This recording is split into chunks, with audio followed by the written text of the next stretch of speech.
Pregnant lady को भी नहीं देना, कोई फ़ायदा नहीं है, मतलब नहीं देना चाहिए ये वाला। हाँ। बट अगर हमें पता नहीं वो प्रेग्नेंट है, प्रोग्राम ले भी लेती है, कोई फ़ायदा नहीं है, मतलब नुकसान नहीं है उससे कोई भी प्रोग्राम, कोई भी। इसमें किसी भी व्यक्ति को किसी भी तरीके से हार्म नहीं है, ये कोई नुकसान नहीं है, क्योंकि ये एंड यूज़र की डिवाइस बनाई गई है। मतलब ऐसा थेरेपिस्ट या प्रैक्टिशनर्स के लिए नहीं कि कोई एक्सपर्ट ही चलाएगा इसको, क्योंकि कोई भी व्यक्ति चला सकता है।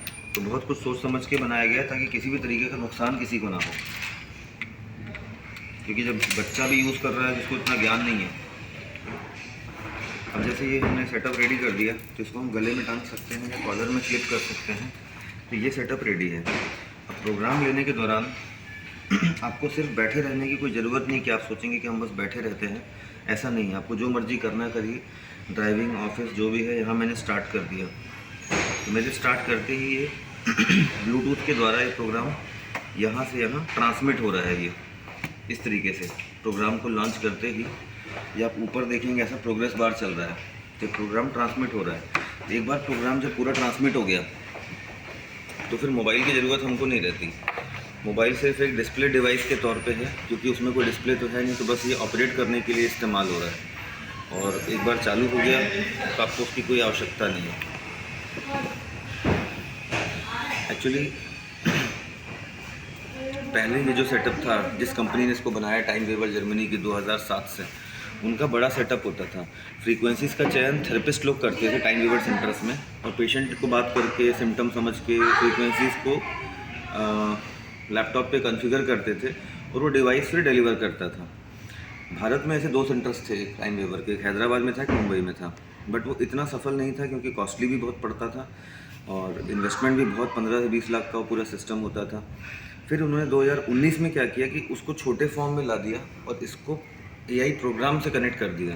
तो अब थेरेपिस्ट की आवश्यकता ख़त्म हो गई। अब ये डिवाइस खुद ही अपनी इंटेलिजेंस से ये तय करता है कि आपको किस फ्रीक्वेंसी पे करंट देना है, आपके शरीर के हिसाब से। तो अब थेरेपिस्ट का काम ख़त्म, तो कोई भी यूज़ कर सकता है, नेट की ज़रूरत ख़त्म, बच्चा भी यूज़ कर सकता है। तो अब ये क्या है, कॉस्ट भी रिड्यूस हो गया। जो पहले 15 लाख, 20 लाख, 25 लाख का था, टॉप एडिशन इसका 214 का आ जाता है, शुरुआत 22,000 से हो जाती है। तो एक बार जब प्रोग्राम शुरू हो गया तो यहाँ से हम प्लस प्लस करके जो इंटेंसिटी है हमारी, वो स्किन की, इसको बढ़ा देते हैं, क्योंकि यूरोप में लोग कम इंटेंसिटी पे लेते हैं। भारत में स्किन की सेंसिटिविटी उतनी नहीं होती है, तो इसको बढ़ा के लिया जा सकता है। ये आपके कंफर्ट लेवल पे। कुछ आपको फील तो नहीं हो रहा है? तो अधिक से अधिक क्या होता है, कभी कभी थोड़ी बहुत यहाँ पे टिंगलिंग महसूस होती है, थोड़ा बहुत किसी को ऐसा टिंगलिंग होता है, और वो भी कुछ फ्रीक्वेंसीज़ पे होता है। अब आप देखेंगे यहाँ पे ये कंटिन्यूस, यहाँ जो फ्रीक्वेंसीज़ हैं ये हर 10 सेकंड में चेंज होती चली जाएंगी, ये वाली। और ये जो फ्रीक्वेंसी का पैटर्न आपको देगा, ये दुनिया में आपके लिए यूनिक होता है। सेम प्रोग्राम आप लेंगे, मैं लूँगा, दुनिया में कोई भी लेगा, किसी भी 2 व्यक्ति को एक जैसा फ्रीक्वेंसी पैटर्न नहीं मिलता, क्योंकि हर किसी की बॉडी और रिक्वायरमेंट अलग होती है। अभी जैसे सेम यही प्रोग्राम एनर्जी का आप लेते हैं, आपका बच्चा या कोई और लेता है, तो ये फ्रीक्वेंसी का जो पैटर्न मिल रहा है आपको, उनको नहीं मिलेगा। अब हमको लगता है कि लगातार मोबाइल देखने की ज़रूरत नहीं है, तो हम यहाँ से ब्लूटूथ चिप को ऑफ़ कर सकते हैं। इन दोनों का संपर्क टूट जाएगा, मोबाइल आपका फ्री हो जाता है, डिवाइस चलती रहेगी, उसमें लाइट ब्लिंक कर रही है। जब वो लाइट ब्लिंक करना बंद कर दी, मतलब आपका प्रोग्राम ख़त्म हो गया। जो कि देखिए यहाँ ड्यूरेशन आ रहा है कि इतने देर का प्रोग्राम बचा है आपका। यहाँ पे टोटल प्रोग्राम ड्यूरेशन आता है, तो इतने देर के बाद प्रोग्राम बंद हो गया। आप डिवाइस निकाल के दूसरे व्यक्ति, पेशेंट या किसी और को लगा सकते हैं। ये प्रोग्राम का ड्यूरेशन आ रहा है, जैसे अभी 53 मिनट का प्रोग्राम बचा है, और ये फ्रीक्वेंसी आप देखेंगे हर 10 सेकंड में फ्रीक्वेंसी चेंज होती जाती है, एज़ पर हिज रिक्वायरमेंट, जैसे जो उनको आवश्यकता है उस अनुसार। तो इसका यूज़ इतना सिंपल है कि जस्ट कुछ बटन करके मेरे को सारे ऐप दिखते हैं, जो मर्जी में चुन सकता हूँ। अब आप बोलेंगे कि भाई एक नॉर्मल इंसान के पास ये हीली है, 229 प्रोग्राम में से उसे क्या पता कि उसको कौन सा लेना है। हीली में 3 तरीके के एप्लीकेशन आते हैं। ये जो एप्लीकेशन पहला वाला चल रहा है, इससे प्रोग्राम अप्लाई किया जाता है, जो मैंने आपको अभी लगाया है, ये यही वाला प्रोग्राम चल रहा है, पहला वाला। अब देखिए बीच बीच में क्या है, वेव रुक जा रही है। जैसे अभी 15 हर्ट्ज़ पे आया था तो वेव रुक गई थी। 15 हर्ट्ज़ जैसे आपको भी रिसीव नहीं हुआ। जब हम पहली बार लेते हैं तो कई लोअर फ्रीक्वेंसीज 50 के नीचे वाली रिसीव नहीं होती हैं, और उसका कारण कई बार डिहाइड्रेशन भी होता है। इसलिए हम कहते हैं हमेशा जब प्रोग्राम लेना है तो 1 गिलास पानी ले लो। लीजिए ताकि लोअर फ्रीक्वेंसीज भी रिसीव हो। पानी तो पिया आपने? हाँ, मगर फिर भी कई लोगों को लोअर फ्रीक्वेंसी रिसीव नहीं होती। पानी पिया तो रहने दीजिए, अच्छा गिलास पानी ले लिया। मगर 1 हफ्ते 10 दिन के बाद 15 दिन के बाद रेगुलर यूज़ के बाद धीरे धीरे जब बॉडी फ्रीक्वेंसी से अडेप्ट होती है लोअर फ्रीक्वेंसी भी मिलने लगती है। नहीं तो अभी शुरुआत में, अभी जैसे कल एक सज्जन थे तो उनको 0.4 हर्ट्ज रिसीव नहीं हो रहा था, बाकी सब हो रहा था। अब आपके केस में जैसे अभी मैंने खाली देखा 14 या 19 हर्ट्ज जो भी था वो रिसीव नहीं हुआ। जब रिसीव नहीं होता तो वेव रुक जाती है। और ये खैर कोई ऐसी बात नहीं है भाई, 500 फ्रीक्वेंसी दे रहा है उसमें से 2-4 रिसीव नहीं हो रही है अगर पहले दिन, तो धीरे धीरे बॉडी की एडेप्टेबिलिटी बढ़ती रिसीव होने लगती है। मैं बता रहा था कि इसमें दूसरा एप्लीकेशन जो होता है हीली का, वो सर्च इंजन होता है। इसमें क्या होता है कि आप बीमारी का नाम डालिए, जैसे डायबिटीज़, जैसे कोई मेडिकल पर्सन नहीं है, उसको कोई बीमारी की जानकारी नहीं है, बोले हमको डायबिटीज़ है, तो डायबिटीज़ जब वो टाइप करेगा तो उसमें प्रोग्राम की लिस्ट आ जाती है और वो हीली बता देता है कि आपको इस 229 में से उस बीमारी के लिए कौन कौन सा प्रोग्राम लेना है। वही प्रोग्राम आपको सुबह शाम लेना है। फिर ऐसे लोग भी होते हैं जो कहते हैं कि भाई हमें ये भी नहीं पता कि हमें बीमारी का नाम क्या है, या हम नहीं जानते, हमको ये सिम्टम है, हमें बीमारी का नाम नहीं पता। तो उस केस में हमारा तीसरा एप्लीकेशन होता है जिसमें उस व्यक्ति का प्रोफाइल बनता है और स्कैन करके ये जो हीली है ये आपको बताता है कि आपको इस समय किस प्रोग्राम की आवश्यकता है। वो भी पॉसिबल है कि अगर बीमारी सामने वाले को नहीं भी पता है तो हीली ही उसको रिकमेंड करेगा कि इसमें से आपको कौन सा प्रोग्राम लेना है। जैसे उदाहरण के लिए एक स्वस्थ बच्चा है, हम उसको हीली से डिजिटल न्यूट्रिशन देना चाहते हैं। न्यूट्रिशन के इसमें 72 प्रोग्राम है, तो हमें क्या पता उसको न्यूट्रिशन में क्या देना चाहिए। तो उसका प्रोफाइल बना के स्कैन करेंगे तो हीली बताएगा कि उस 72 प्रोग्राम में से इसको कौन से न्यूट्रिशन की ज़रूरत है, इसको कौन सा प्रोग्राम देना चाहिए।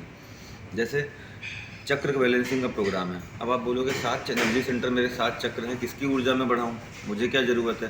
तो हीली आपको स्कैन करेगा और हीली आपको बताएगा कि इन 7 चक्रों में से किस चक्र की ऊर्जा आपको बढ़ानी है। और मतलब मैं कहना चाह रहा हूँ कि सिर्फ ये डिलीवरी नहीं है, डायग्नोसिस भी है। डायग्नोसिस मतलब अपने प्रोग्राम क्षेत्र के हिसाब से। But now the question is कि कोई भी ये प्रश्न पूछता है इसके बाद कि भाई ठीक है करंट दे रहा है मगर ये एक्चुअली कर क्या रहा है और उससे हो क्या रहा है। तो थोड़ा सा हम इसके बैकग्राउंड में जाएंगे। अल्बर्ट आइंस्टीन ने करीब 100 साल पहले बोला था कि future medicine will be medicine of frequencies, कि आने वाले दिनों में जो दवाइयाँ होंगी वो फ्रीक्वेंसी आधारित होंगी, क्योंकि ये दुनिया की सेफेस्ट मेडिसिन माना जाता है। कोई साइड इफ़ेक्ट नहीं होता है, प्लस इसको कस्टमाइज़ कर सकते हैं, मतलब एक पर्सन के हिसाब से दे सकते हैं। दुनिया की बेस्ट दवा वही होती है या हो सकती है जो उस पर्सन को उसके हिसाब से दे। दवा कंपनियां वो कभी कर नहीं सकती क्योंकि स्टैंडर्डाइज प्रोडक्शन होता है। फैक्ट्रियों में जब दवा बनती तो किसी व्यक्ति के हिसाब से वो डोज नहीं बन सकती है, ना प्रैक्टिकली पॉसिबल है। बट यहाँ पे पॉसिबल है क्योंकि सिर्फ करंट से देना है, तो यहाँ पे प्रैक्टिकलिटी भी पॉसिबल है इधर। एक्चुअली हमारी सेल्स का अपना एक मेम्ब्रेन पोटेंशियल होता है। सेल के भीतर बाहर पोटेंशियल का अंतर सेल मेम्ब्रेन वोल्टेज होता है, और जब वो सेल मेम्ब्रेन वोल्टेज होता है -90 से -70 मिलीवोल्ट, सेल यंग होती है, और जब वो जीरो की तरफ जाता है सेल का डेथ और डीके होने लगता है। तो ये सिंपल सा प्रोसीजर है। चाय करेंगे? कॉफ़ी? नहीं। डॉक्टर साहब आप चाय लोगे? मंगा लो। आप लेंगे? आप भी ले लो, कॉफ़ी ले लो। नींबू पानी मंगा लो। चलो कॉफ़ी ले। कॉफ़ी ले आओ। एक मिनट, आपका? मैं चाय ले लूँगा। चाय ना, तो 3 चाय 1 कॉफ़ी।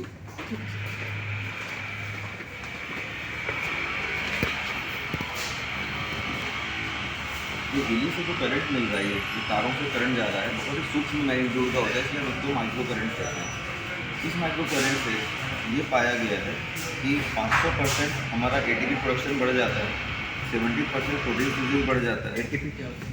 एटीपी एक्चुअली एडिनोट्राइफॉस्फेट होता है, तो ये हमारे सेल्स का पावर लॉस होता है। जैसे हमारी गाड़ी में बैटरी होती है पावर रिसोर्स, तो हमारी सेल्स को जो ऊर्जा मिलती है वो मिलती है एटीपी से। केमिकल कंपाउंड होता है, और वो आप उसको अपने सेल्स की बैटरी समझ सकते हैं जहाँ पे एनर्जी स्टोर होती है, और वही सेल की आयु तय करता है। आयु से मेरा मतलब ये है कि जैसे मान लीजिए कि अगर एक सेल की आयु 3 महीना है 90 दिन है, और अगर मान लीजिए ड्यू टू टॉक्सिन्स या ड्यू टू कोई बीमारी या स्ट्रेस किसी भी कारण से 90 दिन की बजाय 80, 85 या 88 दिन हो रही है सेल की लाइफ, उसी अनुपात में शरीर और इंसान की लाइफ भी कम होती है, क्योंकि हमारी सेल्स हमेशा पुरानी मरती नई उत्पन्न होते रहते हैं, ये निरंतर प्रक्रिया है। तो उसी को हम सेल एजिंग प्रोसेस कहते हैं।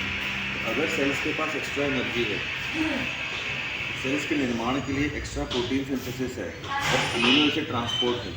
तो हीली शरीर को कुछ क्योर नहीं करता, हीली सिर्फ बॉडी को एम्पावर करता है, क्योर बॉडी करती है। मतलब बॉडी सबसे इंटेलिजेंट चीज़ है, उसको पता है कि मुझे अपनी ऊर्जा का इस्तेमाल कहाँ कैसे करना है। जब सेल्स के पास एक्स्ट्रा ऊर्जा आती है तो अपने आप बॉडी उन ऊर्जा का आप कह सकते हैं इस्तेमाल उन सेल्स पे करती है जो उम्र से पहले डिग्रेड हो रही थी, डिजनरेट हो रही थी। इस तरीके से ये जो टेक्नोलॉजी है शरीर को वही देती है जो शरीर को चाहिए। इनफैक्ट शरीर वो ले लेता है जो शरीर को चाहिए, ना कि कोई भी पूछता है कि भाई हम तो एनर्जी प्रोग्राम ले रहे हैं, इससे हमारा लीवर कैसे ठीक होगा। लीवर या किडनी को ये नहीं ठीक कर रहा, ये सिर्फ फ्रीक्वेंसी पता लगा रहा है आपको किस फ्रीक्वेंसी पे करंट चाहिए। इसका सिर्फ एक ध्येय है कि आपको मैं माइक्रो करंट दे दूँ, क्योंकि आपको कुछ भी करंट देंगे तो आपकी बॉडी रिसीव नहीं करेगी जब तक उस फ्रीक्वेंसी पे ना दिया जाए जो फ्रीक्वेंसी की आपको आवश्यकता है। अब करंट देने के पीछे क्या लालसा है, ये करंट से आपका जब एटीपी प्रोडक्शन इन्हांस होता है तब बॉडी हीलिंग प्रोसेस में आती है। अब कई लोग कहते हैं कि भाई स्लाइड है जो बस लिखा है, इसको हम वास्तविकता के तौर पर देख या एनालाइज कैसे कर सकते हैं। तो मैं सबको सिंपल उदाहरण देता हूँ। हर किसी घर में आज ऐसे कोई ना कोई कंपनी की स्मार्ट वॉच होती है, चाहे वो एप्पल हो, सैमसंग हो, इवन फास्टैग की बहुत सस्ती 1500 की भी घड़ियाँ आती हैं। हर घड़ी में डीप स्लीप नापने का एक ऐप होता है। आप रात को घड़ी पहन के सो जाएं और सुबह अपना ऐप में डीप स्लीप चेक कर लें। आप अगर 8 घंटे भी सोए थे तो आपका डीप स्लीप 25-30 मिनट से ज़्यादा नहीं आने वाला, बहुत लोग का 15-20 मिनट आता है। डीप स्लीप एक ऐसा फेज़ होता है जब पूरी बॉडी की एनर्जी हीलिंग में लगी होती है, हम मृत शरीर के समान होते हैं उस वक्त, और उसको हम योग निद्रा भी कहते हैं। वो फेज़ हमारे जीवन का सबसे क्रूशियल फेज़ होता है। जिस व्यक्ति की डीप स्लीप 1 घंटे से ज़्यादा होती है उसकी हम बोलते हैं इम्यूनिटी बहुत हाई है, उसको जल्दी बीमारियाँ वगैरह नहीं होती, और होती भी तो ठीक कर लेता है बॉडी। जो बहुत लोग स्ट्रेस में रहते हैं उनका आप पाओगे डीप स्लीप 10-15 मिनट भी मुश्किल से होता है टोटल रात भर का मिला के। तो अगर हम एक सिंपल जांच करें कि एक रैंडम व्यक्ति को पकड़ें जो हीली नहीं लेता, उसका डीप स्लीप हम लिख लें और अगले 20 दिनों तक सिर्फ हीली का एक प्रोग्राम दें, तो आप आश्चर्यचकित तौर पे पाएंगे कि उसका डीप स्लीप 20 दिन में डबल हो गया। अगर एक साधारण से परिवार का सभी मेंबर्स का मैं डीप स्लीप 20 दिन में डबल कर सकता हूँ, तो इससे अच्छा इन्वेस्टमेंट वो परिवार अपने जीवन में नहीं कर सकता। डीप स्लीप बढ़ने का सिंपली ये मतलब होता है कि अब आपको दुनिया का बेस्ट डॉक्टर ट्रीट कर रहा है, और वो है आपकी शरीर। क्योंकि उससे ज़्यादा किसी को नहीं पता कि एक्चुअल प्रॉब्लम्स अंदर कहाँ पे हैं, क्या मेटाबॉलिज्म डिसऑर्डर है। और यही वो प्रोसेस है जिसको हम इनिशिएट करने के लिए हमारे आयुर्वेद में बहुत उपचार है। जैसे सिंपल सी बात है, हम कहते हैं प्राणायाम खूब करिए, तो भाई प्राणायाम के माध्यम से भी आप क्या कर रहे हैं, जो एक्सेस ऑक्सीजन बॉडी को सप्लाई कर रहे हैं, बॉडी के पास अगेन मेटाबॉलिज्म और एटीपी प्राणायाम से भी बढ़ता है। मतलब जो भी हेल्दी प्रक्रिया है, सुबह आप जो भी यौगिक क्रियाएं भी अगर करते हैं तो वो भी एटीपी बढ़ाने में मदद करते हैं। तो बेसिकली जो बेसिक हीलिंग सिद्धांत है, क्योंकि मानव तो देखिए 9 लाख साल से धरती पर सो कॉल्ड मेडिकल इंडस्ट्री जो इतनी बड़ी है, रिच है, उसका अधिक से अधिक 50-60 सालों में ही पूरा डेवलपमेंट हम मानते हैं हुआ है।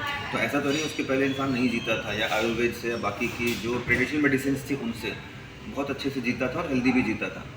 तो बेसिकली जो हीली है ये बेसिक सिद्धांत पे काम करता है, ऑर्गन पे ना काम करके ओवरऑल बॉडी के एटीपी, बॉडी की प्रोटीन सिंथेसिस, बॉडी के अमीनो एसिड पे ट्रांसपोर्ट पे काम करता है। इसलिए कोई साइड इफेक्ट भी नहीं होता है। जैसे कि आप एक्स्ट्रा प्राणायाम कर लेंगे तो कोई साइड इफेक्ट नहीं है कि बोले आज मैंने 10 मिनट एक्स्ट्रा प्राणायाम कर दिया तो कुछ नुकसान हो जाएगा, कोई हार्म नहीं होता उससे। ठीक उसी तरह इससे भी कोई नुकसान नहीं होता। अब देखिए एक और बड़ी इंटरेस्टिंग चीज़ है जो हम कई बार हमारे वेदों में तो जानते हैं कि हम 2 बॉडी के स्वरूप हैं। एक तो फिजिकल बॉडी जिसको हम छू सकते हैं, दूसरी हमारी कॉन्शियसनेस, सचेतना। जब तक इन दोनों बॉडीज़ पे एक साथ ना काम किया जाए पूर्ण रूप से स्वस्थ कोई व्यक्ति नहीं हो सकता। इवन डॉक्टर्स भी मानते हैं कि भाई हार्ट और लीवर डिसीज़ का प्रमुख कारण स्ट्रेस है। स्ट्रेस होता कहाँ, दिखता तो है नहीं पैथोलॉजी रिपोर्ट में, क्योंकि वो आपकी कॉन्शियसनेस पे है, सचेतना एनर्जी बॉडी के अस्तित्व को नकारते हो, मतलब एलोपैथी में तो स्ट्रेस तक पहुँच ही नहीं पाओगे। स्ट्रेस तक पहुँच सकते हैं जैसे आयुर्वेद पहुँचता है, क्यों? क्योंकि 5 तत्वों पे काम करता है, दोनों बॉडी पे काम करता है। तो हीली भी वैसा ही डिवाइस है जो दोनों बॉडीज़ पे काम करता है। हमारी सचेतना को फ्रीक्वेंसी